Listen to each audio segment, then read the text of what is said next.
Hello everyone, good morning. क्या हाल चाल है? Monday. Monday is a good day, है कि नहीं? है, बहुत अच्छा दिन है।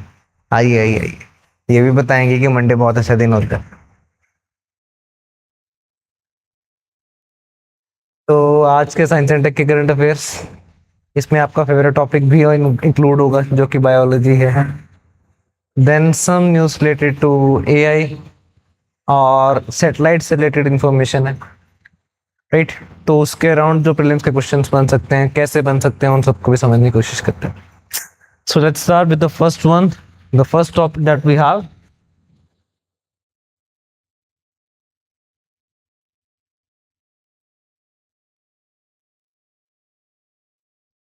how scientists built a password protected mind reading brain implant. Brain chip interface, नाम सुना है इसका? Brain chip interface.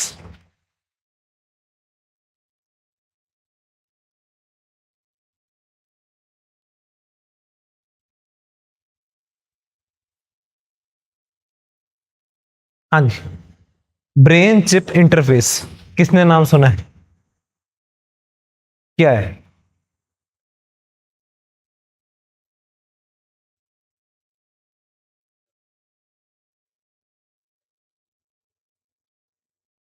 ठीक है, ठीक है, ठीक है, ठीक है जी, ठीक है। बहुत सी बहुत आपने साइंस फिक्शन मूवीज देखी होंगी जिसमें कोई विलन बैठा होता है, कुर्सी पे बैठा होता है, चेयर पे, और बिना अपने हाथ को हिलाए वो कुछ भी अपनी माइंड से कुछ ना कुछ यहाँ से कमांड देता है और कोई ना कोई एक्शन बाहर हो जाता है। होता है ऐसे, है ना? आपको तो अब लगता होगा ये तो बड़ा हाइपोथेटिकल था सिनेरियो, नहीं हो सकता है, लेकिन अब होना शुरू हो चुका है through brain chip interface system, BCI. अब देखिए, इसको समझने से पहले एक बार हम इसके पीछे की बायोलॉजी को देख लेते हैं एक बार, कि हाउ ब्रेन वर्क्स, या वो मैसेजेस कैसे पास ऑन करता है। ब्रेन के पास या पूरे बॉडी में अगर बात करें मैसेजिंग के पर्सपेक्टिव से, एक इंपॉर्टेंट कंपोनेंट होता है जिसको हम बोलते हैं न्यूरॉन्स। न्यूरॉन्स वो पूरी बॉडी में मौजूद है, अपने पूरे पूरे नर्वस सिस्टम में फंडामेंटल बने हुए हैं, वो है न्यूरॉन्स। ब्रेन में भी है, बॉडी में भी है। लेट्स से मैं यहाँ पे किसी हॉट सरफेस को टच करता हूँ तो यहाँ से एक मैसेज आएगा न्यूरॉन्स के थ्रू मेरे ब्रेन को कि ये गर्म है, हाथ उठा दे। Similarly when I am seeing something, यहां से इंफॉर्मेशन प्रोसेस हो रही है मेरे न्यूरॉन्स के थ्रू। वो हर न्यूरॉन अगले न्यूरॉन को सिग्नल देता जाता है, और यहाँ पे इलेक्ट्रोकेमिकल ट्रांसमिशन होती है, यानी कि इलेक्ट्रिसिटी की भी फ्लो होता है और केमिकल्स का भी फ्लो होता है, उसके थ्रू मैसेज पास ऑन होता है। तो यूपीएससी जब इस पे क्वेश्चन पूछेगी, since brain chip interface news में रहता है, रहेगा, कमिंग ये टेक्नोलॉजी है, यूपीएससी इसके बैकग्राउंड में पूछेगी कि किस चीज पे काम कर रहा है, तो हम उसको बायोलॉजी के पर्सपेक्टिव से देख लेते हैं क्या होता है। ठीक है जी, ये आपका सिंपल स्ट्रक्चर बनता है न्यूरॉन का। न्यूरॉन, इसमें major parts and dendrites, then axon, and then axon terminal. Message कैसे फ्लो होता है? मान लीजिए यहां पे, पहले इसको बना लो एक बार, dendrites, axon and then axon terminal.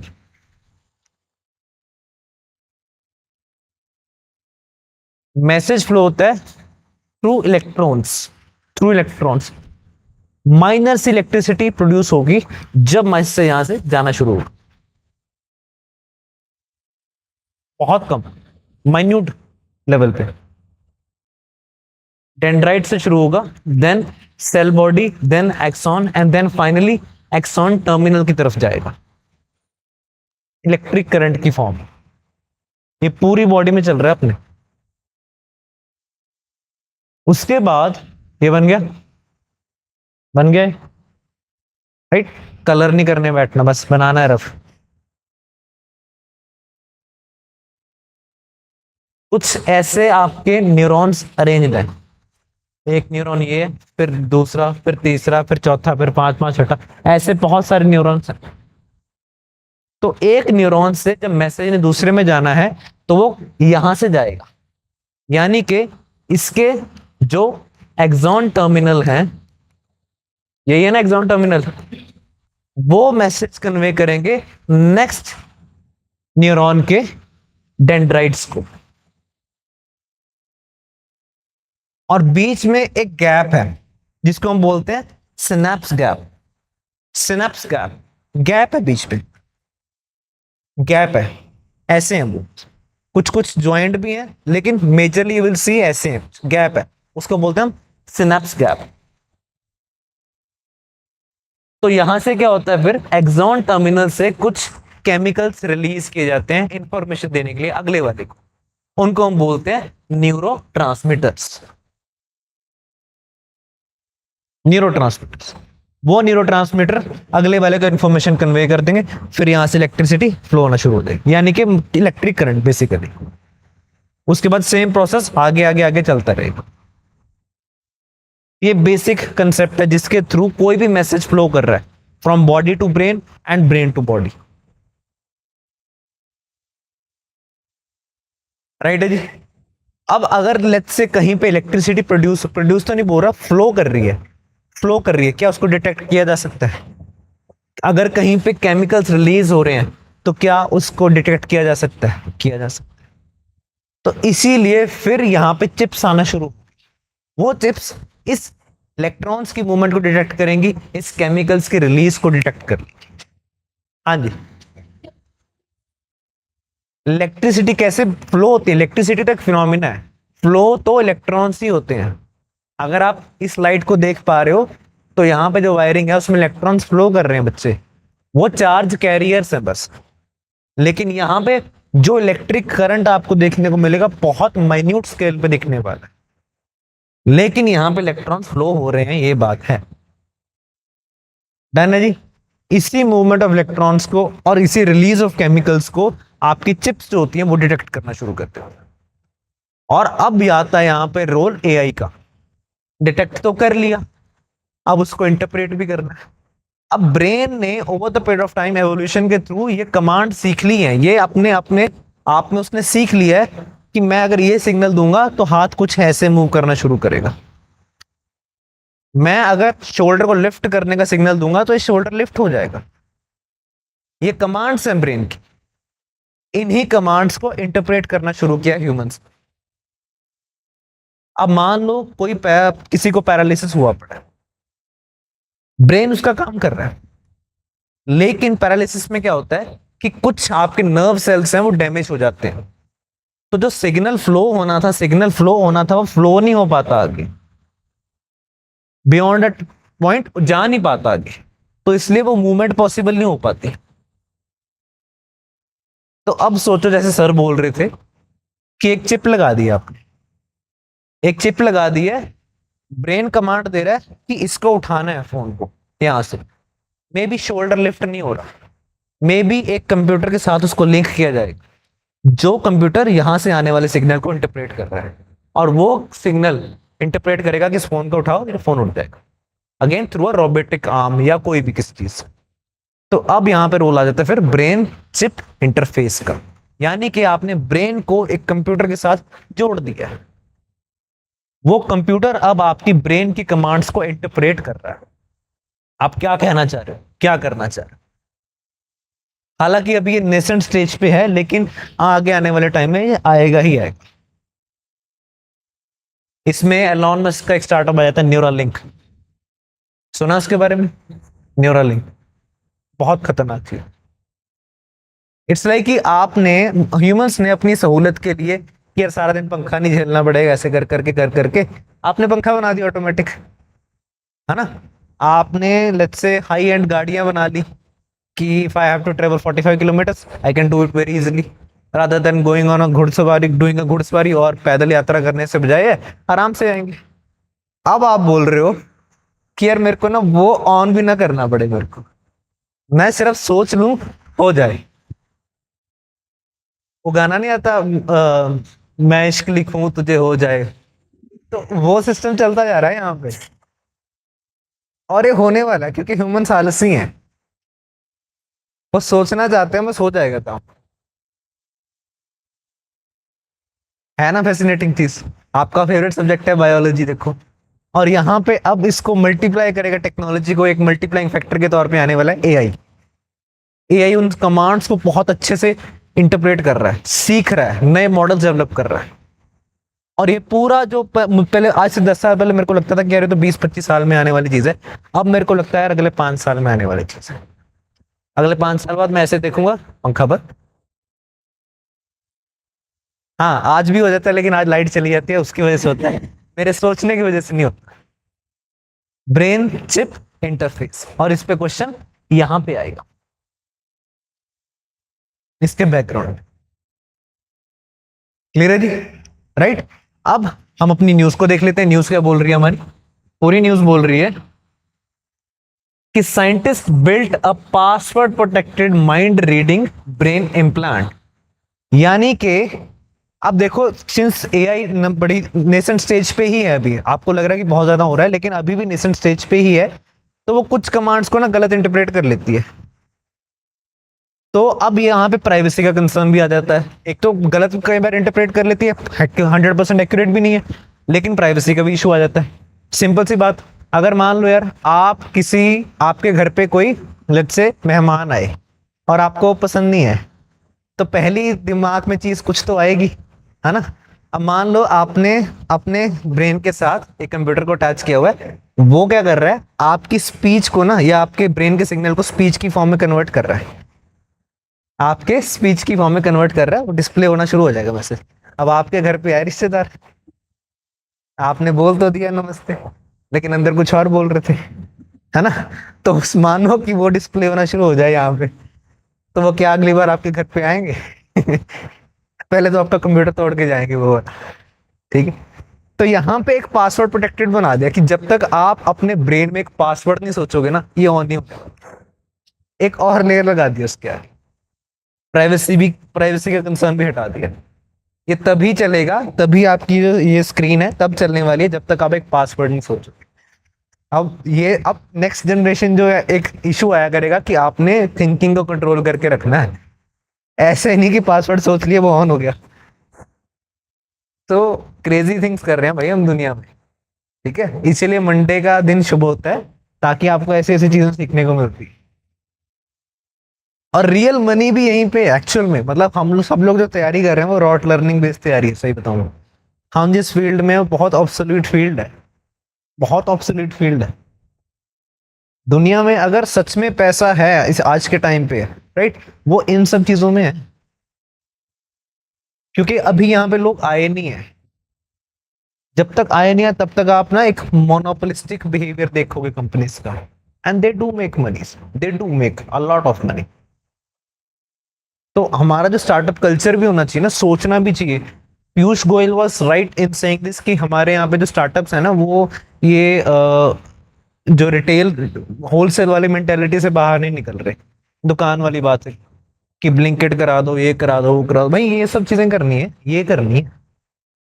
जब आप ये करोगे तब आप लीड लोगे वर्ल्ड में। उसमें क्या है, वो 8 मिनट के बजाय 6 में हो जाएगा, 4 में हो जाएगा डिलीवर। है तो वही चीज है ना, बस आप उसका मोड ऑफ डिलीवरी चेंज कर रहे हो। यहाँ पे आप नेक्स्ट जेन टेक्नोलॉजीज बना रहे हो, उनके साथ आगे चल। क्लियर है जी? डन? कोई डाउट हो इसमें? चलें आगे? पक्का? डन? चलिए next.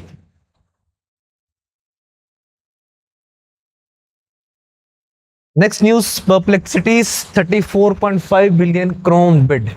How AI is fueling the next browser wars? Any idea किस चीज के साथ डील कर रही है ये news? Any idea? Next generation browser Wars, search engine. चलो इसी से आप क्वेश्चन बना लेते हैं हम, है ना? इसी से बना लेते हैं, और यूपीएससी भी बनाने वाली है, क्योंकि ये न्यूज में रह रहा है। ये एक इंपॉर्टेंट इवेंट चल रहा है अभी यूएस में, उसको कवर करना जरूरी है। कोई भी मैगजीन कवर नहीं करेगी, लेकिन यूपीएससी कवर करेगा इसको अपने एग्जाम में, बताएगा फिर कि देखो ये इंपॉर्टेंट था। तो यूएस की कोर्ट्स में, डिस्ट्रिक्ट कोर्ट में एक एंटी ट्रस्ट एक बिल फाइल किया गया है, या एक सूट फाइल किया गया against Google. US department of justice के द्वारा। उन्होंने बोला कि गूगल ना यहाँ पे कंपटीशन के जो रूल्स होते हैं वो वायलेट करता जा रहा है।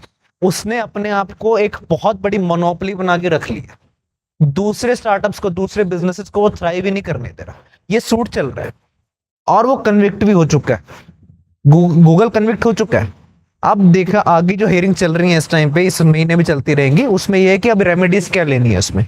हालांकि गूगल के पास चॉइस है, वो अपील करेगा, कर सकता है, लेकिन फिलहाल के लिए यूएस की डिस्ट्रिक्ट कोर्ट्स ने गूगल को कन्विक्ट कर दिया कि आपके यहाँ पे बड़ी मोनोपोलिस्टिक पॉलिसीज चल रही है, उसकी वजह से आप बाकी बिजनेसेस को थ्राइव नहीं करने दे रहे। तो अब आपने क्या बोला था, सर्च इंजन बोला था।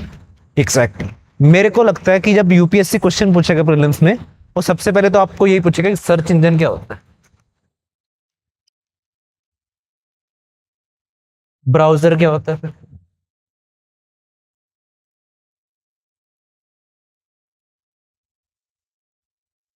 एक और टर्म यहाँ पे आने वाली है जो इसी न्यूज के साथ आ रही है, वो है एजेंटिक एआई। एजेंटिक एआई, हाँ जी, बताइए जरा सर्च इंजन क्या है। सर्च इंजन तो नाम पहली बार नहीं सुना होगा, पक्की बात है आपने, है ना, पहली बार नहीं सुना होगा।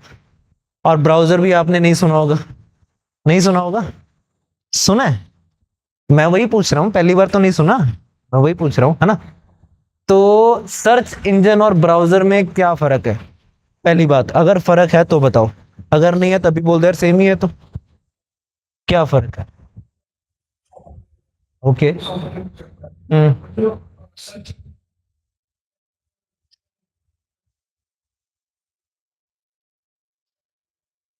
हम्म।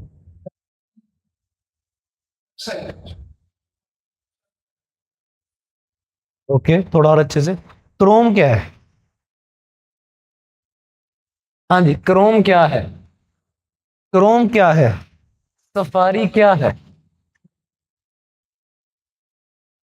हाँ जी, वेब ब्राउजर है या सर्च इंजन है। आप सर्च इंजन बोल रहे हो, हाँ जी आप। सफारी क्या है, ब्राउजर। पक्की बात है, पहली बार नहीं सुन रहे नामों को, सुना हुआ है। हाँ, तो मैं वही पूछ रहा हूँ, यूपीएससी को भी पता है कि सुना हुआ बच्चों ने, बस आपके साथ खेला खेलेंगे वो ऐसे ही। हाँ जी, सर्च इंजन है, आप बोल रहे हो सर्च इंजन है। हाँ जी, सर्च इंजन वाले बच्चे कितने हैं, एक दो तीन और चार, पांच, पांच नहीं, अच्छा, पांच, पांच, पांच, पांच, लाइब्रेरी पूछ आते हैं। चलो, चार बच्चों ने बोला सर्च इंजन, बाकी आप सब लोग ब्राउजर बोल रहे हो, कोई और है इसके अलावा कुछ और बोलना चाह रहा है इसको। दो ही ऑप्शन है, तीसरा नन ऑफ द अबव है। हाँ, वेब ब्राउजर, चलो बाकी लगभग बोल रहे हैं web browser. Anyways, search engine क्या होता है और वेब ब्राउजर में फर्क क्या है, इंपॉर्टेंट है। जैसे आपने बताया, आपका पॉइंट बिल्कुल सही था कि यार यहाँ पे ना सफारी क्या है और क्रोम क्या है, ये आपके ब्राउजर्स है, वेब ब्राउजर्स गेटवे के थ्रू एक्ट कर रहे हैं आप, गेटवे के थ्रू। अब आपने अगर इंटरनेट को एक्सेस करना है, मेरे फोन में भी अगर आपने एक्सेस करना है, तो यार आपको ये क्रोम लिखा दिखेगा, इसको आपको क्लिक करना पड़ेगा तभी आप कर पाओगे, है ना। कैमरा को ऑन करके तो नहीं कर सकते आप इंटरनेट को एक्सेस, गैलरी को एक्सेस करके नहीं कर सकते, इसको नहीं कर सकते, इसको नहीं कर सकते। हाँ, ये अलग से है, देखो आइकन दिख रहा है यहाँ पे, ये सैमसंग ने अपना बना रखा है, अगेन ब्राउजर। यहाँ पे आपको एंट्री मिल जाएगी कि आप अब यहाँ पे इंटरनेट को एक्सेस कर लो। इंटरनेट को एक्सेस करने का एक गेटवे है, फिर इंटरनेट को यूज कैसे करना है, एक्सेस कैसे करना है, क्या सर्च करना है, वो सर्च इंजन का पार्ट आता है, सर्च इंजन। तो ये क्या है, ये क्या है, ये सब क्या है, क्रोम, वेब ब्राउजर्स। अब ये जो केस चल रहा था, डिपार्टमेंट ऑफ जस्टिस ने फाइल किया था अगेंस्ट गूगल, उसमें एक यहां पे देखने को चीज ये भी मिली कि गूगल ने डेलिब्रेटली $20 बिलियन दे रखे थे एप्पल को कि सफारी आप अपना रखो, सफारी आप अपना रखो, लेकिन उसमें सर्च इंजन तो है वो बाय डिफॉल्ट गूगल का होना चाहिए। खोलो अपना सफारी, सफारी में कुछ भी सर्च करो, क्या वो गूगल के थ्रू होगा? एग्जैक्टली होने वाला। तो यहां पे बोला गया कि आप डेलिबरेटली कंपटीशन को खत्म कर रहे हो। और ये ब्राउजर और सर्च इंजन का जो मॉडल है ना, ये रेवेन्यू वाला मॉडल नहीं है, इससे आपको कोई मुनाफा नहीं हो रहा। हाँ जी, इससे आपको कोई मुनाफा नहीं होता, बट हाँ इसके अराउंड आप अपना बिजनेस बना सकते हो, जो कि गूगल करता भी है। गूगल एड्स का नाम सुना होगा आपने, गूगल एड्स एग्जैक्टली वो किस बेसिस पे चल रहे हैं कि आपने सर्च इंजन में किस कैसे कैसे डेटा आपके पास आ चुके हैं, लोग कैसे कैसे सर्च कर रहे हैं, हर एक यूजर का बिहेवियर आपके पास आ चुका है, यूजर प्रोफाइल आ चुकी है। उस यूजर प्रोफाइल के बेसिस पे आप उसको टारगेट करते हो थ्रू एड्स। तो जिसके पास डेटा है उसके पास वो एड्स को अच्छे तरीके से यूटिलाइज करने की कैपेसिटी भी है, तो गूगल वहां पे पैसे बना रहा है पूरे। तो data is the new oil बोलते हैं, वो डेटा को यूटिलाइज कर रहे हो, खुद कर रहे हैं लेकिन दूसरों को एक्सक्लूड करते जा रहे हैं, एक्सक्लूड करते जा रहे हैं, एक्सक्लूड करते जा रहे हैं। अब मजेदार बात यह है कि परप्लेक्सिटी की खुद की वैल्यूएशन आज के टाइम पे $18 बिलियन है। कितनी है? $18 बिलियन। और ये भाई साहब क्या बोल रहे हैं, कहते कोई बात नहीं, हम 34 बिलियन में ना क्रोम ले लेंगे, क्योंकि जो अभी जो रेमेडीज चल रही है ना, एक सुनवाई चल रही है, उसमें बोला जा रहा है कि आप क्रोम को अलग करो फिर गूगल के बिजनेस से। A one such suggestion is that. तो उसी के अराउंड परप्लेक्सिटी ने बयान दे दिया कि हम 34 बिलियन में क्रोम खरीद लेंगे। लोगों ने पूछा कैसे? भाई खुद के आपके पास, मान लो खुद के आपके पास 100 करोड़ है, आप बोल रहे हो दूसरे को कि हम 300 करोड़ में तेरी कंपनी खरीद लेंगे, कैसे? तो इन्होंने बोला कि नहीं, उसके लिए हम अलग से फंड रेज कर लेंगे, सब कुछ कर लेंगे। और एक्चुअल में ये कर सकते हैं। कुछ लोग बोल रहे हैं कि ये सिर्फ बयानबाजी है, लेकिन अगर करने को है तो कर सकते हैं, क्योंकि ये ना परप्लेक्सिटी अब एजेंटिक एआई की तरफ जा रहा है, एजेंटिक एआई की तरफ। अगला क्वेश्चन आता है फिर, एजेंटिक एआई क्या होता है? और अदर आई वुड से कि अगर अगली बार प्रीलिम्स में क्वेश्चन आएगा तो generative AI versus agentic AI पे आने वाला है। इस बार जम्मू कश्मीर का मेंस का पेपर हुआ था, उसमें इन्होंने डिफरेंस पूछ लिया था मेंस के पेपर कि बताओ जरा एजेंटिक एआई क्या होता है। मैं आपसे पूछता हूँ फिर कि जनरेटिव एआई क्या होता है, क्योंकि हमने लास्ट क्लास में कवर किया था, किया था, किया था, किया था, किया था। तो पहले तो ये बताओ जनरेटिव एआई क्या होता है?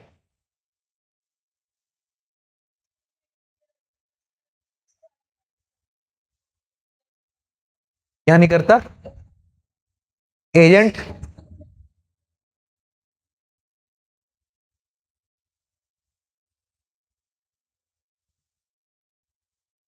अच्छा हाँ, वो तो सही है हाँ।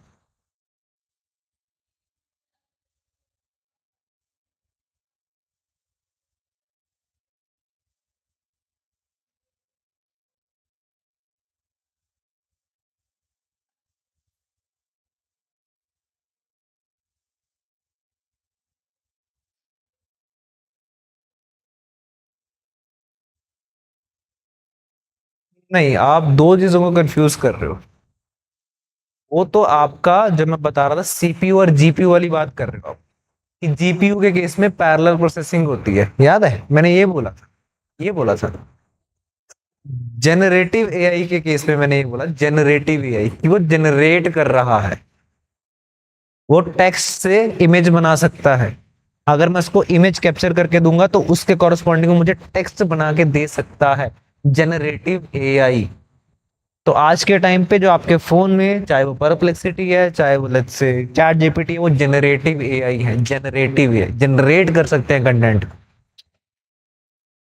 इसकी डेवलपमेंट जो हो रही है अब, वो हो रही है towards agentic AI, agentic AI. यानी कि अब सोचिए जरा कि मेरा एक स्केड्यूल लगा हुआ है कि मैंने शाम को 5 बजे किसी को मेल लिखनी है, मेरे लिए वो मेल ये एजेंट लिख के देगा, एजेंटिक एआई, राइट। तो अब मेरे जो टास्क हैं वो ये करना शुरू कर देगा अपने आप से, मुझे कमांड नहीं देनी पड़ेगी हर बार इसको कि write a very good mail, ये सब बातें, और मैं अच्छी अच्छी बातें लिखवा के इससे बहुत अच्छी ईमेल लिखवा लेता। लेकिन अब ये खुद करने वाला है, मेरे मुझे कमांड देने की जरूरत नहीं पड़ेगी, मुझे सिर्फ इतना बताना है कि यार मेरा स्केड्यूल शाम का 5 बजे, 5 बजे मेल कर। Agentic AI next generation of AI है। और ये अब फाउंडेशन बन जाएगी कि आप ना यहाँ पे ह्यूमंस को रिप्लेस करना शुरू कर दो। अब इसको लिंक करो जरा विद द प्रीवियस स्लाइड, जिसमें हम न्यूरालिंक की बात कर रहे थे या ब्रेन चिप इंटरफेस की बात कर रहे थे। कुछ क्या, कुछ भी नहीं है, मैंने सोच लिया, इसने कर दिया। मैंने सिर्फ इसको सोच के कमांड दी है कि अच्छा एक काम कर, 7 बजे ना मेरी ये वाली मीटिंग फिक्स कर दे, उसमें ये काम कर देना, अरे करके आ गया। नेक्स्ट लेवल एजेंटिक ही है। कुछ लोग तो अब ये भी बोलते हैं, जब एआई की बात चलना शुरू हुई थी 2 3 4 साल पहले, तो वर्ल्ड इकोनॉमिक फोरम में बहुत से रिनाउंड साइंटिस्ट ने, नोबेल प्राइज जो जीते हुए थे लॉरेट्स ने, उन्होंने लिखा था कि एआई को रोकना चाहिए। पर रुकने वाला तो नहीं है अब। इंडिया को इसी में एक्सेल करना जरूरी है इंडिया के लिए। एक ना बड़े इंपॉर्टेंट थिंकर हैं, सी राजा मोहन। सी राजा मोहन बहुत इंपॉर्टेंट, अच्छे अच्छे आर्टिकल लिखते हैं। तो लास्ट ईयर उन्होंने एक आर्टिकल लिखा था, उसमें ही सेड कि इंडिया ना न्यूक्लियर जो रेस थी वो तो हार गया था पहले, क्योंकि इंडिया पार्टिसिपेट ही नहीं किया थी फर्स्ट प्लेस। जैसे हम पीछे छूट गए, तो हम बहुत पीछे छूट चुके थे। सी राजा मोहन ये बोलते हैं कि अगर इंडिया के पास न्यूक्लियर वेपन होता तो जो इंडिया को 62 की वॉर देखनी पड़ी, 65 की वॉर देखनी पड़ी, 71 की वॉर देखनी पड़ी, वो वॉर्स ना होती। आप जीते हारे वो अलग बात है, लेकिन आपकी डेवलपमेंटल जर्नी तो डीरेल होती ही होती। तो जिस चीज का आइडिया आ चुका है ना, जिस चीज का टाइम आ चुका है, वो एग्जीक्यूट होगी ही होगी। आप इफ्स एंड बट्स में पत पड़ो। अगर आप न्यूक्लियर रेस में पार्टिसिपेट कर ले तो हो सकता है चीजें अलग होती, लेकिन don't miss the AI bus now. इसमें तो आपको एक्सेल करना ही पड़ेगा। If India has to become a developed country, Viksit Bharat by 2047, this is the way. This is not the only way, but you can not neglect this way. Biotechnology, AI, cyber, नहीं छोड़ सकते आप। इसी में आपको एक्सेल करना पड़ेगा, चाहे आपके डेडिकेटेड रिसोर्सेस इसमें ज्यादा जाएं, जाने दो। ये जरूरी है, ये प्रायोरिटी होनी चाहिए आपकी। इनफैक्ट इलेक्शंस का मुद्दा होना चाहिए, बट मेरे को पता है वो नहीं बनने वाला। It's a wishful thinking. But मैं चाहता हूं कि आप लोगों के दिमाग में आ जाए कि यार बाकी चीजें हैंडल कर लेंगे हम, इस बस को नहीं मिस करना हमने। डन है जी? कोई डाउट हो इसके अलावा? हाँ जी सर। अभी सर अभी एजेंटिक नहीं बनी, वो जनरेटिव ही है अभी, जनरेटिव ही है। परप्लेक्सिटी ने अपना प्रो वर्जन लॉन्च कर दिया है यूएस में, उसमें कुछ कुछ इन्होंने एजेंटिक के फीचर्स देना शुरू कर दिए, लेकिन अभी पूरा डेवलप नहीं हुआ। तो जितना ज्यादा इनके पास डेटा आ जाएगा, उतना जल्दी वो एजेंटिक वाले पार्ट को एग्जीक्यूट कर सकते हैं। तो that's why they are looking for this part. Done है जी? हाँ। हाँ, उसमें क्या क्या इन्वॉल्व हो रहा है चीजें।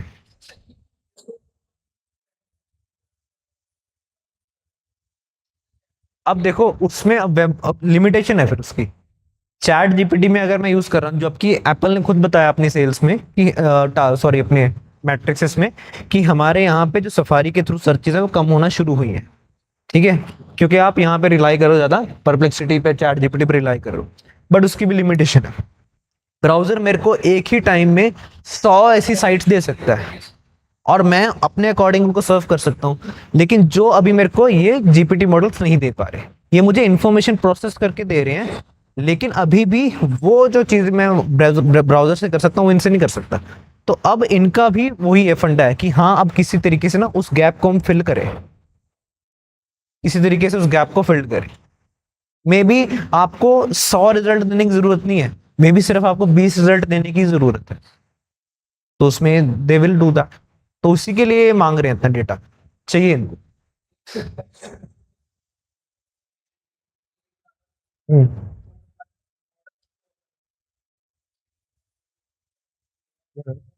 हम्म। बिल्कुल।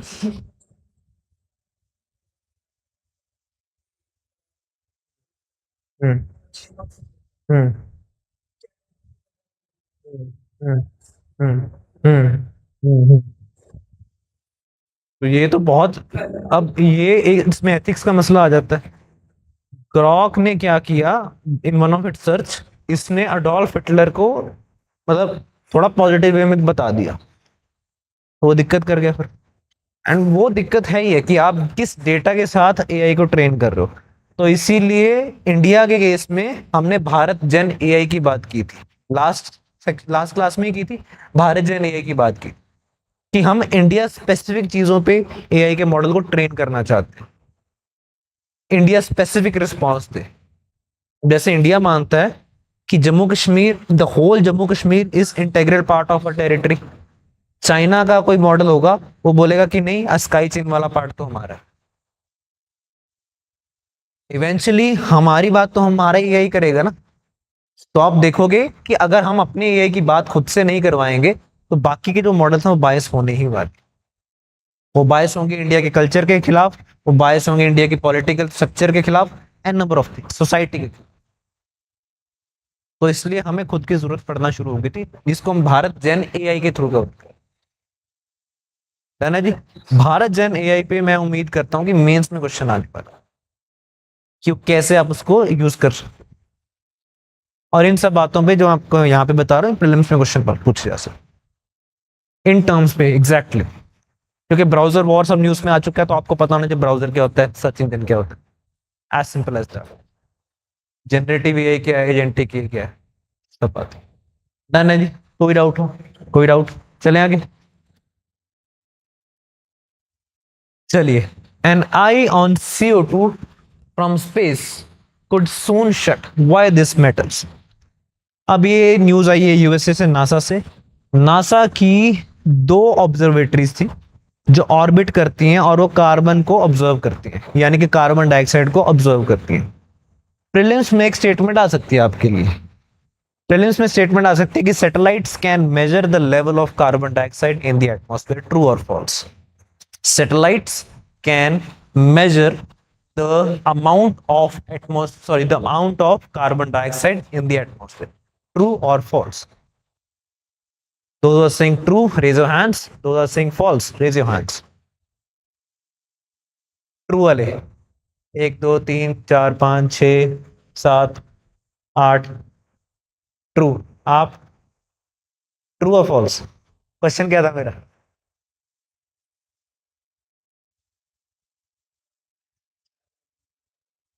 Exactly exactly. ये क्वेश्चन पहले भी आ चुका है, तो अब वो नहीं आएगा, क्योंकि पहले ही आ चुका है वो। 3 साल पहले पूछा है, दोबारा थोड़ी पूछेंगे वो। ठीक है। और इसका आंसर जो आपने बोला वही है कि सैटेलाइट्स मेजर कर सकते हैं लेवल ऑफ कार्बन कितना है आपके एटमॉस्फेयर। इस बार वो क्वेश्चन क्या पूछेंगे? हाउ। ऐसा ही होता है। एक बार वो एक बड़ा सिंपल सा क्वेश्चन पूछेंगे इस टॉपिक पे, अगली बार थोड़ा सा डीप पूछेंगे। तो आप सबने बता दिया मुझे कि सैटेलाइट्स जो हैं वो क्या करेंगी, सैटेलाइट्स क्या कर सकती हैं, सैटेलाइट्स मेजर कर सकती हैं level of CO2 in the atmosphere. हाँ जी। My question is how. How. चलिए अब आपके आंसर एक्सपेक्ट करता हूं मैं। मान लो यार कहीं पे, वैसे ही आपको थोड़ा सा आइडिया देता हूं जो कि गलत होने वाला है। मान लो आपने यहां पे आपने एयर क्वालिटी को मेजर करना है, एयर क्वालिटी को यहां पे मेजर करना है। How would you do that?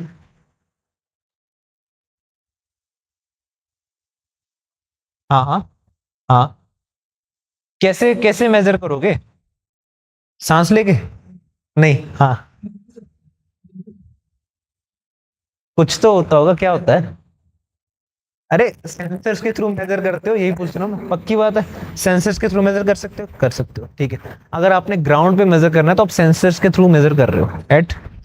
अब अगर अपने सैटेलाइट से मेजर करना है तो क्या आप सेंसर्स के थ्रू मेजर करोगे या किसी और तरीके से मेजर कर सकते हो? क्वेश्चन मेरा आया ये। ग्राउंड पे अगर आपने एयर क्वालिटी को मॉनिटर करना है, मेजर करना है कितनी है, इसमें CO2 कितना है, इसमें लेट से नाइट्रोजन कितना है, नाइट्रोजन डाइऑक्साइड कितना है, मोनोक्साइड कितना, जो भी है, आपके पास सेंसर्स हैं, वो बता देंगे कि इतना इतना इतना इतना है। जब आपने उसको मॉनिटर करना है थ्रू सैटेलाइट, तो क्या आपको तब सेंसर्स काम आने वाले हैं या नहीं आने वाले? दो सिंह की काम आने वाले हैं, they can raise their hands. 1 2 1 2 3 3 3 3। कितना आपके एटमॉस्फेयर में CO2 था, उतना जितना ज्यादा CO2 होगा उतना ज्यादा वो IR वाले पार्ट को ऑब्जॉर्व कर लेगा, तो वो वापस नहीं जाने वाला सैटेलाइट की तरफ। तो इससे इनको पता लग जाता है कि कितनी आपके CO2 लेवल यहाँ पे था। तो नासा ने 2 ऑब्जर्वेटरीज यहाँ पे लॉन्च कर रखी थी, एक थी OCO2। हाँ जी, चल रहा है मेरा तो। OCO2 और OCO3, orbiting carbon observatories, orbiting carbon observatories, orbiting carbon observatories. एक 2014 में लॉन्च की थी इन्होंने और दूसरी 2019 में लॉन्च की। तो 2019 में लॉन्च की थी ये तो ISS के साथ ही जुड़ी हुई है, इंटरनेशनल स्पेस स्टेशन के साथ। और इसके तहत आप पूरे अर्थ को मॉनिटर करते रहते हो कि यहाँ पे कितना आपका CO2 का लेवल है। इसके साथ साथ यहाँ पे ग्रीन कवर कितना है, ग्रीन कवर कितना है, कितने फॉरेस्ट डिस्ट्रॉय हो रहे हैं। तो यानी कि आपके यहाँ पे सिर्फ और सिर्फ आप देखोगे कि CO2 को ही मेजर नहीं कर रहे, इसके साथ साथ आप कार्बन सिंक को भी मेजर कर रहे हो और कार्बन सोर्स को भी मेजर कर रहे हो। कार्बन सिंक मतलब जब आपके पास बहुत सारे पेड़ हैं, क्या वो कार्बन को कंज्यूम करने वाले हैं? एग्जैक्टली करने वाले, थ्रू फोटोसिंथेसिस करना ही करने वाले। तो जब अपने पास कार्बन को स्टोर करके रखेंगे तो हम बोलते हैं कार्बन सिंक हो गया, सिंक बन चुका है। लेकिन जब उनको आप काटना शुरू करोगे तो इवेंचुअली जो स्टोर्ड कार्बन है वो रिलीज होना शुरू हो जाएगा वापस एटमॉस्फेयर। उसको बर्न करोगे वही कार्बन वापस रिलीज होगा एटमॉस्फेयर में, वो कार्बन सोर्स बनता था। डन है जी? कोई डाउट हो? कोई डाउट हो? चलेगा कि डन? तो यहां पे बोला गया, अब ये डोनाल्ड न्यूज की आई, डोनाल्ड ट्रंप ने बोला कि इनके केस में ना हम जो आपकी ये ऑब्जर्वेटरीज हैं इनकी फंडिंग रोक रहे हैं। तो अब उनका अलग से चलता रहता है, हालांकि बहुत बड़ा कोई अमाउंट नहीं आता इसकी रिपेयर और मेंटेनेंस के केस में, कुछ $15 मिलियन आता है yearly, but not a big amount from any perspective. तो अब उनका है सिस्टम कि वो बोलते हैं कि climate change is a myth. उनको बोल रखा किसी ने, उन्होंने एनवायरनमेंट की क्लासेस नहीं लगाई, आप लोगों ने लगाई हुई है, ठीक है, तो वो तो भी बोलते हैं कि climate change is a myth. तो मेरी जो कंट्री का जो भी बजट यहाँ पे जा रहा है तो उसको मैं डाइवर्ट करना शुरू करूंगा। तो उसकी वजह से देखने को मिल सकता है कि आपके जो ये OCOs हैं वो शट डाउन हो सकते हैं। डन है जी? चलें आगे नेक्स्ट। चलिए, साइंटिस्ट टर्न ई कॉली बैक्टीरिया इनटू मर्करी सेंसर। यहां पे बात करने वाले हैं हम बायो सेंसर्स की, बायो सेंसर्स की। तो एक बार देख लेते हैं बायो सेंसर्स क्या होते हैं और ये बैक्टीरिया क्या है। पूरा नाम है इसका एस्चेरिचिया, एस्चेरिचिया कॉली। पहले इस बैक्टीरिया की बात करते हैं। ये जितने भी आपके वार्म ब्लडेड एनिमल्स होते हैं इंक्लूडिंग ह्यूमंस, इनकी जो लोअर इंटेस्टाइन होती है उसमें पाया जाता है। तो यानी कि अगर यहाँ पे ह्यूमन वेस्ट होगा तो उसमें आपको एस्चेरिचिया कोली पाया जाएगा। जितने भी वार्म ब्लडेड एनिमल्स होते हैं उनकी लोअर इंटेस्टाइन में, जो लार्ज इंटेस्टाइन है उसके लोअर वाले पार्ट में ये बैक्टीरिया पाया जाता है, ई कॉली।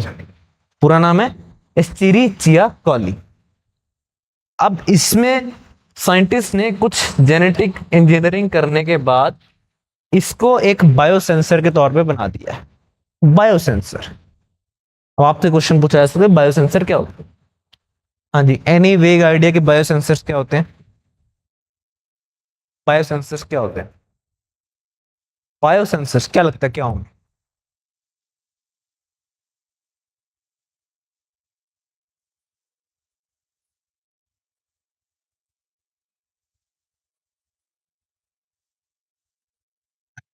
क्या इस एसी में सेंसर लगा हुआ है? क्या ये ऑटो कट हो जाता है? हो जाता है जब आपका जितने लग से आपने 16 पे इसको सेट किया हुआ है, जैसे ही इसका टेम्परेचर 16 पे आएगा ये ऑटो कट हो जाएगा, सेंसर लगा हुआ है। लेकिन क्या वो सेंसर कुछ सर्किट से बना हुआ है, कुछ वायरिंग से बना हुआ है? क्या उसमें कोई लेट से बायो बेस्ड चीज है कोई, उसमें लेट्स से मॉलिक्यूल्स हैं छोटे छोटे, नहीं होंगे बच्चे, इस सेंसर में नहीं होंगे, इस सेंसर में बैक्टीरिया नहीं होंगे, इस सेंसर में कुछ और नहीं होने वाले, बायो बेस्ड कुछ नहीं होने वाला, ये एक नॉर्मल सेंसर है। लेकिन अगर आपने कुछ ऐसा सेंसर बना दिया जो लिविंग ऑर्गेनिज्म को एज ए सेंसर के तौर पे ट्रीट कर रहा है, क्या बैक्टीरिया आपके लिविंग ऑर्गेनिज्म होते हैं? बिल्कुल होते हैं। तो आपने उन बैक्टीरियाज को ही सेंसर के तौर पे यूज करना शुरू कर दिया, बायोसेंसर्स। बायोसेंसर्स यानी कि बायो बेस्ड जो चीजें हैं आप उनको सेंसर के तौर पे यूज कर रहे हैं। और यहां पे एस्चीरिया चिया कोली बैक्टीरिया को एज अ बायोसेंसर यूज कर रहे हैं फॉर डिटेक्शन ऑफ मर्करी। क्या मर्करी एक पॉइजनस सब्सटेंस है? अगर पानी में मर्करी का पोल्यूशन है तो आप कैसे डिटेक्ट कर सकते हो? वन पॉसिबल वे इज कि आप वहां पे एस्चीरिया कोली को रिलीज करोगे और वो आपको इंडिकेशन दे सकता है कि इस पानी में मर्करी के लेवल्स हाई है। देखिए कैसे कि यहाँ पे ये जो बैक्टीरिया है, ये बैक्टीरिया मान लो ये through out the water body spread हो रखा है। जैसे मर्करी का पोल्यूशन बढ़ना शुरू होगा तो ये कुछ ना कुछ केमिकल रिएक्शन देना शुरू करेगा, मर्करी इसके साथ इंटरेक्ट करेगा तो कुछ केमिकल्स प्रोड्यूस होंगे, उनको आपने छोटी छोटी इलेक्ट्रोड्स के साथ अटैच कर रखा है, इलेक्ट्रोड्स के साथ राइट। तो जैसे यहाँ पे इसने केमिकल्स प्रोड्यूस करना शुरू किए तो मे बी यहाँ पे करंट का फ्लो होना शुरू हो जाएगा थ्रू इलेक्ट्रोड। करंट का अगर फ्लो होना शुरू हो जाएगा तो लेट्स से आपने कोई सर्किट यहाँ पे लगा रखा था, वो आपको कोई ना कोई रीडिंग देना शुरू कर देगा, इंडिकेशन देना शुरू कर देगा कि यहाँ पे मर्करी के लेवल अब हाई होना शुरू हो चुके। तो यहाँ पे आप बायो सेंसर्स को यूज कर रहे हो, बायो मतलब बैक्टीरिया वाला पार्ट, एंड सेंसर भी आपने इसके साथ बना दिया। डन है जी। एस्चीरिया चिया कोली बैक्टीरिया के तौर पे आपको पता होना चाहिए, राइट। और उसके साथ साथ बायो सेंसर्स के बारे में आपको पता होना चाहिए। कोई डाउट हो?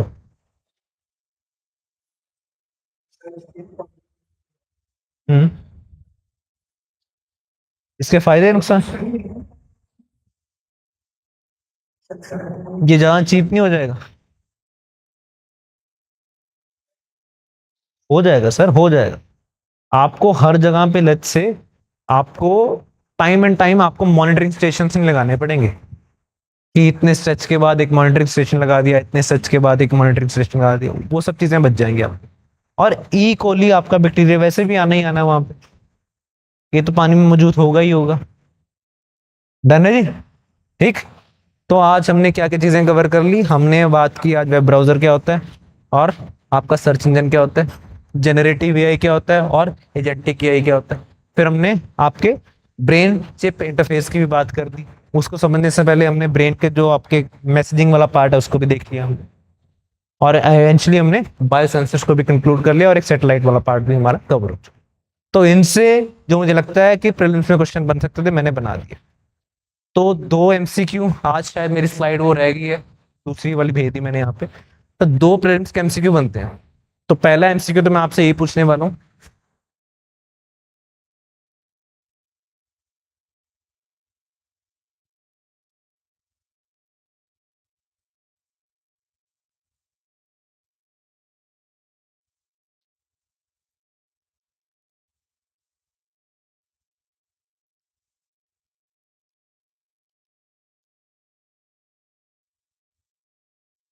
अर्थ ऑब्जर्वेशन सैटेलाइट्स, राइट, क्या क्या काम कर सकती हूँ? क्या ये आपके लैंडस्केप जो चेंज हो रहा है उसको मॉनिटर कर सकती हैं? कर सकती हैं। अर्थ ऑब्जर्वेशन सैटेलाइट्स, पक्की बात है। देन क्या ये ग्राउंड वाटर को मॉनिटर कर सकती हैं? ग्राउंड वाटर चेंज हो रहा है, दिख नहीं रहा, वो देख लो, क्या वो ग्राउंड वाटर को मॉनिटर कर सकती हैं? कर सकती हैं, ऑल राइट, ठीक है जी। क्या ये अगेन एटमॉस्फेयर की गैसेस की कंपोजिशन को आइडेंटिफाई कर सकती हैं? ठीक है जी।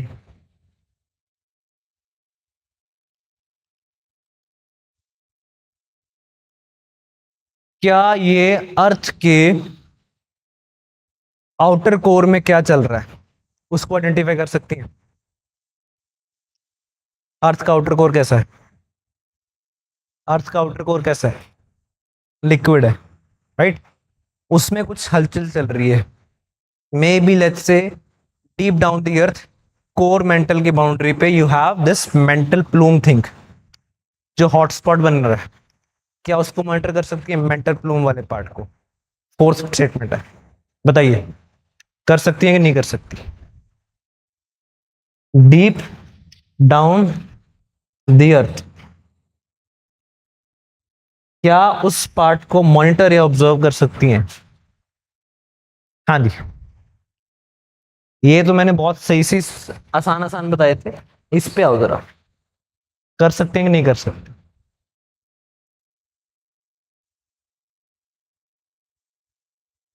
और अदर आई वुड से अर्थ ऑब्जर्वेशन के साथ ना रिमोट सेंसिंग भी लिखो यहाँ पे, remote sensing, it makes more sense. Remote sensing कि आप यहाँ पे दूर से ही रिमोट, मतलब बेसिकली आप दूर से ही चीजों को मॉनिटर कर रहे हो। कर सकते हैं, कर लेंगे नीचे तक। कोई कर रही है आज के टाइम पे? अब यहाँ पे एक ट्रैप लगाऊंगा आपके लिए।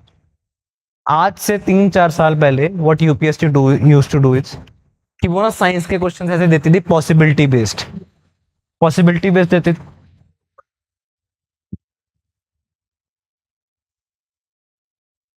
चलिए, वो पॉसिबिलिटी बेस्ड क्वेश्चन देती थी साइंस की। तो एक ना एस्पिरेंट्स में आ गई थी एक बात कि यार साइंस एंड टेक के केस में अगर 15 क्वेश्चन आ रहे हैं ना, तो उनमें से 10 क्वेश्चन का आंसर तो कम से come all of the above होने वाला है। तो बिना पढ़े आप ये सोचो कि 15 क्वेश्चन है आपके पास, 10 का आप आंसर डी लगा के आओगे, all of the above, all of the above, all of the above. 15 का लगा के आ जाओ, 5 गलत हो जाएंगे, 10 तो सही हो रहे हैं, ठीक है? तो वो ऐसा चलना शुरू हो गया था। लेकिन उसके बाद यूपीएससी ने स्टैंड को पकड़ लिया, और वो ना बड़े कॉमन कॉमन से दिखेंगे आपको, यार ये भी पॉसिबिलिटी बेस्ड है, ये भी पॉसिबिलिटी बेस्ड है, ये भी पॉसिबिलिटी बेस्ड है, ये भी पॉसिबिलिटी बेस्ड। आपने भी पॉसिबिलिटी बेस्ड मान के इसको टिक मार दिया, वो रॉन्ग मारेंगे इसको। डीप डाउन द अर्थ बात कर रहा हूं यार मैं, कम से कम 5,000 kilometre below the surface of earth बात कर रहा हूं। सैटेलाइट्स के पास आपके ना उतनी कैपेबिलिटी है नहीं आज के टाइम पे, टू बी वेरी ऑनेस्ट। आप जो अर्थ के इंटीरियर की इंफॉर्मेशन ढूंढते हो उसमें हम पढ़ते हैं पी वेव्स के बारे में, एस वेव्स के बारे में, वो फिर भी रिलायबल होती है। It's very difficult for a satellite to monitor that deep below the earth. कर सकती है, हाँ कर तो सकती है, बट यूपीएससी इसको रॉन्ग मानने वाला है। तो पॉसिबिलिटी भी जो एक एक्सेप्टेड पॉसिबिलिटी हो उसको पकड़ो, राइट? अब जैसे एक ही क्वेश्चन हो सकता है कि लेट्स से जो ड्रोन्स हैं आपके, ड्रोन्स जो हैं, ड्रोन्स ड्रोन्स ड्रोन्स ड्रोन्स, ठीक है, या अनमैन्ड एरियल व्हीकल, यूएवी की बात नहीं कर रहा, ड्रोन की बात कर रहा हूं। ड्रोन क्या कर सकते हैं? क्या drone let's say DNA gather कर सकते हैं? डीएनए, डीएनए, यस, क्या ड्रोन्स डीएनए कैप्चर कर सकते हैं? नहीं कर सकते, नहीं कर सकते। क्या ड्रोन्स डीएनए कैप्चर कर सकते हैं? कर सकते हैं, कैसे? कर तो ये भी सकते हैं। हाँ जी, कर सकते हैं, नहीं कर सकते? क्या डीएनए सैंपल्स को कलेक्ट कर सकते हैं ड्रोन? नहीं कर सकते, नहीं कर सकते। आप क्यों बोल रहे हो हाँ? अच्छा नहीं कर सकते, अच्छा मैं बोल रहा हूँ हाँ कर सकते हैं। डीएनए सैंपल्स को कलेक्ट कर सकते हैं यार, इन्वायरमेंट डीएनए नाम की चीज होती है एक। जो बर्ड्स हैं, लेट्स दे आर फ्लाइंग, क्या उनके फेदर्स में उनका डीएनए होने वाला है? होने वाला। If they are let's say excreting something, birds wild flying, क्या उसमें उनका डीएनए होने वाला है? क्या उसको ड्रोन कैप्चर कर सकता है?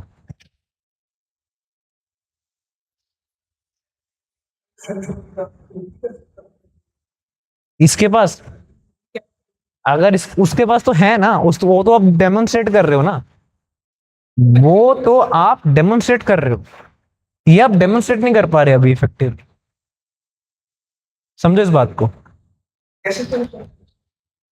आप अगर ड्रोन से डीएनए कैप्चर कर लिया, आपने मटेरियल कैप्चर कर लिया, वो तो आपने डेमोन्स्ट्रेट करके दिखा दिया, इसको आप डेमोन्स्ट्रेट करके दिखाओ ना। आप समझ आया पॉइंट क्या था? से लग रहा है, कहाँ से लग रहा है?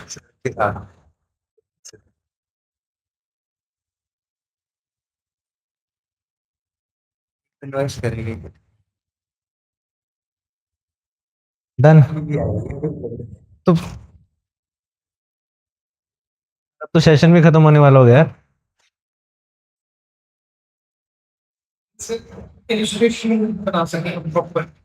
हम डेमोन्स्ट्रेशन, आप रिजल्ट दिखा रहे हो, अब हवा में बातें नहीं कर रहे हो, ठीक है।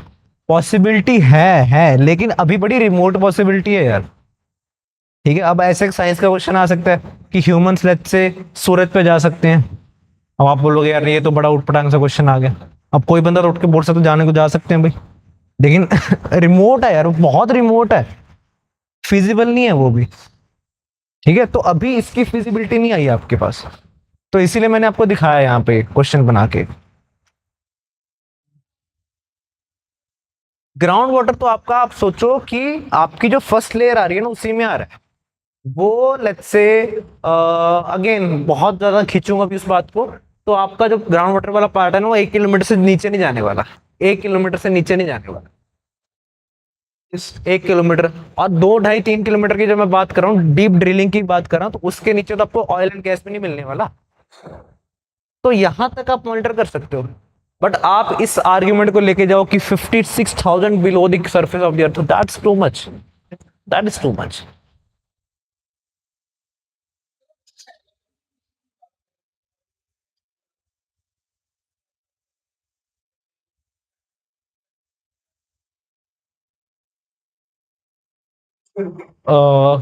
चार, मैं आपको सिर्फ एक स्टोरी बता रहा था कि अब साइंस एंड टेक के केस में व्हाट दे डू कि वो तीन चीजें आपको दे देंगे अच्छे वाली, अगर चार स्टेटमेंट बेस आ रहा है तो एक में आपको उलझाने की कोशिश करेंगे कि आप कितना एक्यूरेटली सोच पा रहे हो।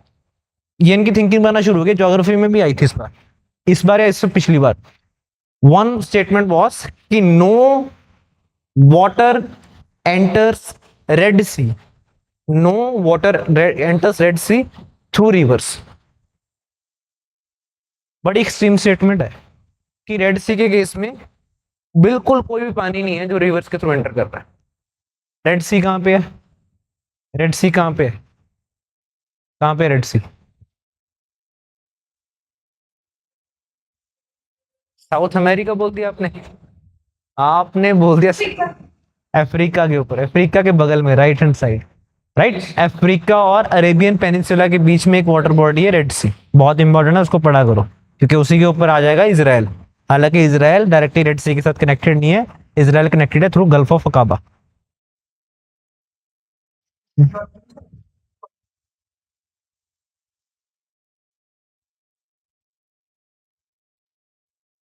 ये अफ्रीका वाला पार्ट, ये आ गया आपका अरेबियन पेनिनसुला वाला पार्ट, ये जो बीच में वाटर बॉडी है ये आपकी रेड सी आ गई। यहाँ पे फिर से पेनिनसुला आने वाली चीजें, हाँ जी, ये इजिप्ट वाला पार्ट यहाँ पे एक्सटेंड हो रहा है, बीच में आ जाएगी स्विस कनाल, यहाँ पे आपका इजराइल वाला पार्ट आ जाएगा, राइट। इजराइल कनेक्टेड है यहाँ पे एक हल्का सा वाटर बॉडी है गल्फ ऑफ अकाबा, वो गल्फ ऑफ अकाबा बाद में रेड सी के साथ जुड़ जाता है, तो इजराइल डायरेक्टली रेड सी को बॉर्डर नहीं करता।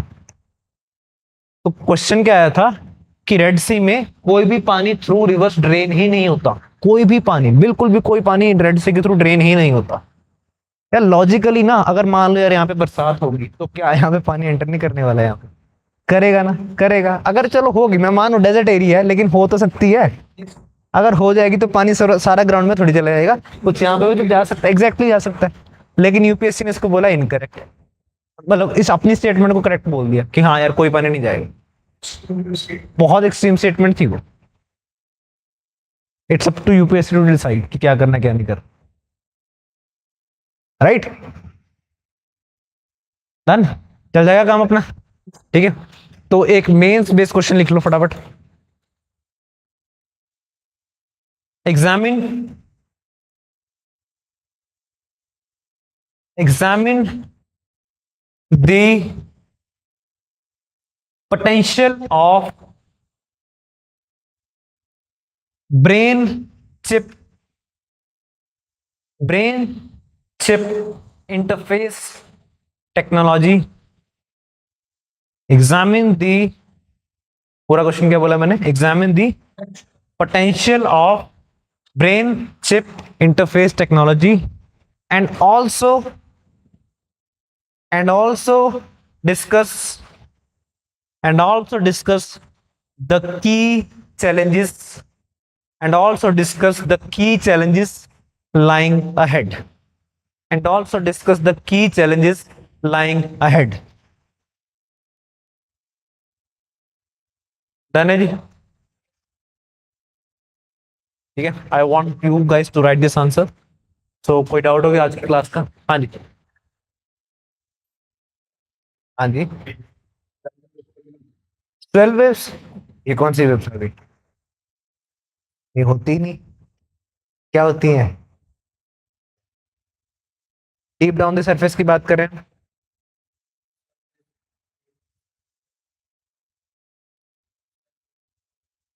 12 वेव्स की बात कर रहे हैं, वो ऊपर वाली आपकी वो ओशियन वाली बात कर रहे हैं आप. वो डीप डाउन द सरफेस की बात नहीं कर रहे हैं. मेरे को लगा आप पी वेव्स और एस वेव्स के साथ लिंक कर रहे हो उसको. नहीं नहीं, वो आपकी स्टॉर्म सर्जिस के साथ लिंक्ड होती है 12 वेव्स. क्वेश्चन एग्जैक्टली क्या था मैं आपको बेटर बता पाऊंगा. क्वेश्चन दिखा दूंगा मैं कल के क्वेश्चन में, सेक्शनल वाले में.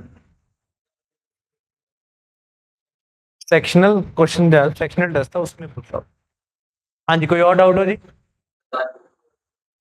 हाँ, 150 वर्ड्स. 250 में लिख देना यार इसको, क्योंकि दो क्वेश्चन पूछे हैं, दो पार्ट्स हैं इसके. तो एक तो आपने इसका पोटेंशियल देखना है और उसके बाद आपने इसके जो चैलेंजेस आ रहे हैं वो देखने. आराम से बैठो बैठो बैठो बैठो बैठो बैठो बैठो. तो इसके पोटेंशियल में आप क्या क्या लिख सकते हो? Any idea? थोड़ा सा ब्रीफ. पोटेंशियल? हाँ, नहीं, पहले ह्यूमन बॉडी की बात करो, पोटेंशियल की. हाँ जी, मेडिकल साइंस में एग्जैक्टली आप यहाँ पे बात कर सकते हो. लेट्स से पार्किंसन डिसीज की बात कर सकते हो आप यहाँ. आप पैरालिसिस की बात कर सकते हो, राइट. हम जब बात करते हैं कि आप लेट्स से आज उस लेवल पे जा रहे हो कि जहाँ पे ह्यूमंस जिसके पास एक्सेसिबिलिटी है ना, वो मरने वाला नहीं है कभी. उस लेवल पे जाने की बात कर रहे हैं हम. ये लिमिटेशंस जितनी भी हैं ह्यूमन बॉडी की, एज रिलेटेड लिमिटेशंस है, उसको खत्म कर सकते हैं.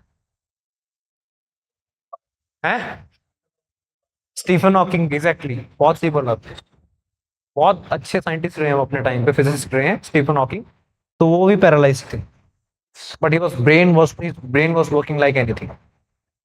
और उनके पास एक वो व्हील चेयर होती थी और वो बोल नहीं पाते थे. तो जो भी उन्होंने कन्वे करना होता था through BCI, brain steam interface, सामने स्क्रीन लगी होती थी.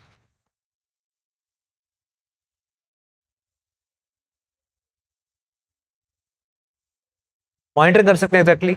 नई नई पॉसिबिलिटी समझ सकते हो. आज के टाइम पे न्यूरो साइंस जो है ना, बहुत ही I would say under developed है. सच में बोल रहा हूँ, अंडर डेवलप्ड है.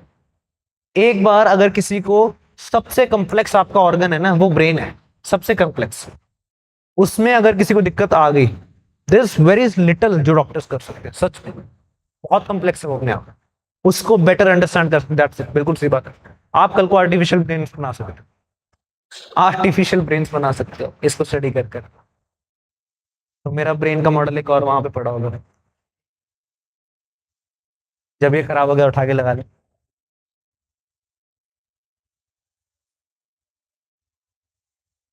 जी.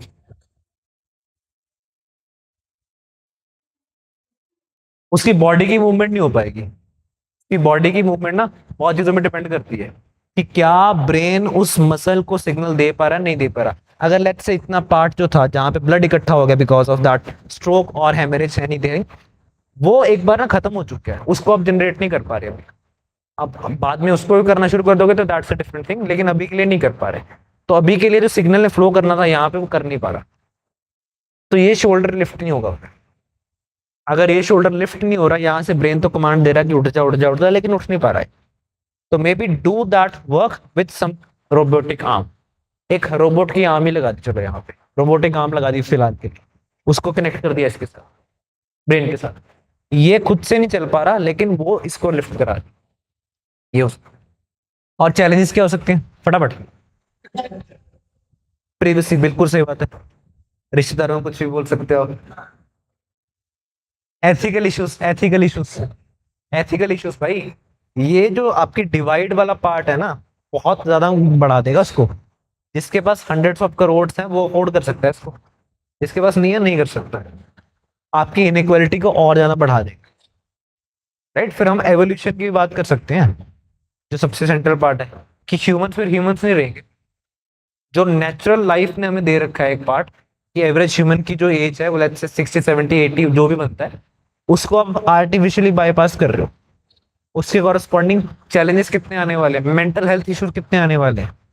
आज के टाइम पे बुजुर्ग जो है 70 70 साल हो जाते हैं, ऑब्सोलीट हो जाते हैं, उनकी बात घर पे कोई सुनता नहीं है, होता है, क्योंकि उनके जो ख्याल है वो अलग है। उनको नहीं पता कि इंस्टाग्राम पे क्या चल रहा है, नहीं पता वैसे भी इन जनरल दुनिया में क्या चल रहा है, उनको नहीं पता होगा। तो वो ऑब्सोलीट होना शुरू हो जाते हैं, और ये ना नेचर का एक बहुत अच्छा वे है, कि जो ऑब्सोलीट होता जा रहा है ना, इवेंचुअली वो हट जाएगा रास्ते से। ये नेचर का मैकेनिज्म है, कि अगर एंट्रोपी बढ़ती जा रही है, याद है, अगर एंट्रोपी बढ़ती जा रही है तो उसका कारण है, eventually nature wants that thing to disintegrate, ताकि नई चीजें दोबारा शुरू हो जाए। ये इसके चैलेंजेस बनते जाएंगे। हैव्स और हैव नॉट्स की बात करें, डन है। तो दो चार और अपने आप से कुछ इनोवेटिव पॉइंट्स लिख के लाना, लिखना सकते हैं, ठीक है जी, done. Thank you very much, will meet next time. आपका क्वेश्चन है उसको एड्रेस करते हैं।